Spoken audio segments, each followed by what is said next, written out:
चीन लद्दाख पर अपनी सेना को पीछे हटा रहा है। बेशक ये खबर दिल खुश कर देने वाली है। सब लोग इसके लिए एक दूसरे को बधाइयां दे ही रहे थे कि सोशल मीडिया पर लोग भारत सरकार को अचानक से अलर्ट रहने की सलाह देने लगे और साथ ही ट्विटर पर अखबार की एक कटिंग भी वायरल होने लगी।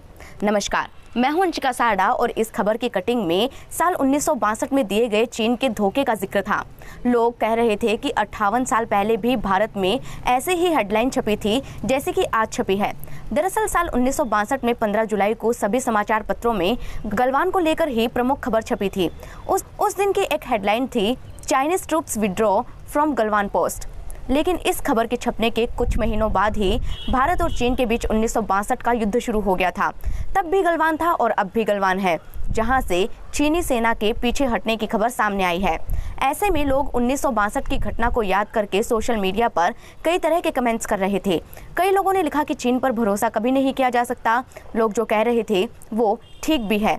ऐसे में मैंने सोचा कि साल 1962 की लड़ाई आखिर हुई क्यों, और जब मैंने इसका इतिहास खंगाला तो मैं हैरान रह गई। मुझे एनबीटी पर संजय खाती की एक रिपोर्ट मिली। इस पूरी रिपोर्ट में क्या लिखा था, चलिए मैं आपको बताती हूँ। अक्टूबर 1962 के दिन अचानक से चीन ने त्वांग के नॉर्थ ईस्ट में बॉर्डर पर भारी गोलाबारी शुरू कर दी। त्वांग अरुणाचल प्रदेश में है।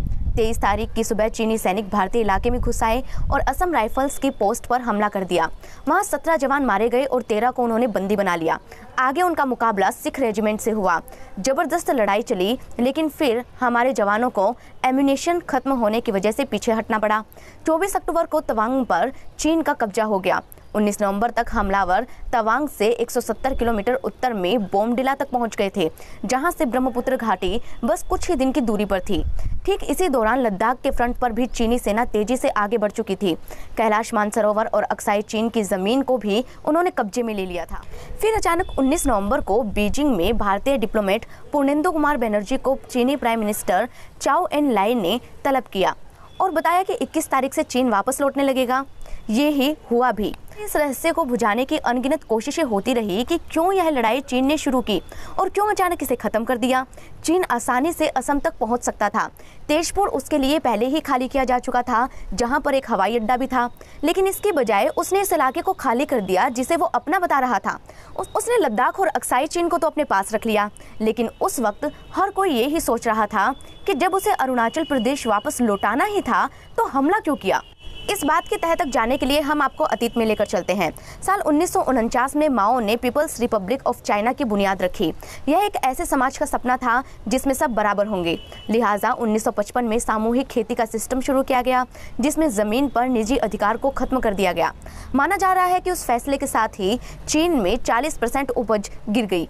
लेकिन 1998 में माओ ने द ग्रेट लीप फॉरवर्ड यानी कि लंबी छलांग की शुरुआत की। माओ ने 10-10 हजार की आबादी के कम्यून बनाए, जिन्हें 1/3 हिस्सा सरकार को टैक्स में देना था अपनी उपज का, यानी जो भी अनाज उगता उसका 1/3 हिस्सा वो सरकार को टैक्स में देते।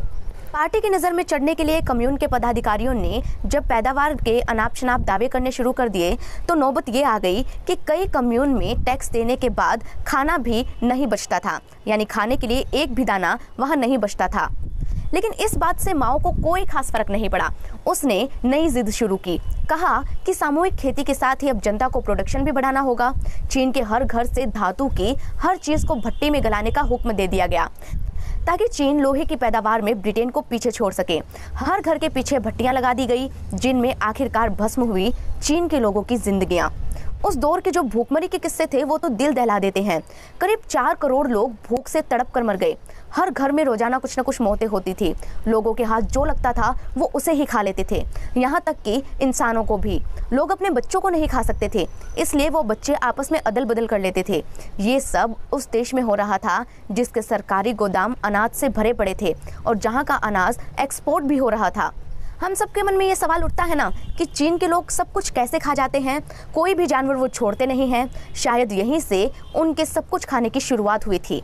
खैर, अब 4 करोड़ लोग मर चुके थे, तो इस बात से लोगों का ध्यान भटकाने के लिए माओ ने तिब्बत ही नहीं बल्कि भारत पर भी अटैक कर दिया। भारत पर जीत के साथ ही माओ के खिलाफ उठती आवाज़ें खामोश हो गई। चीन के बुरे हालातों को छिपाने के लिए माओ ने भारत पर अटैक किया। चीन जो भी चाल चलता है उसका सिर्फ और सिर्फ एक ही मकसद होता है, वो है पॉलिटिक्स। खैर, अब चीनी सेना पीछे हट रही है, लेकिन फिर भी भारतीय सेना अलर्ट पर है, क्योंकि भारत कोई मौका नहीं छोड़ना चाहता कि चीन फिर से धोखा दे पाए। अब चीन एक बहुत बड़ी परेशानी है दुनिया भर के लिए। चीन से जुड़े कई राज और ऐसे ही कई अनसुने किस्से मैं आपके लिए लाती रहूंगी। इस रिपोर्ट के बारे में अपनी राय मुझे कमेंट सेक्शन में जरूर बताएं और बने रहें मेरे साथ।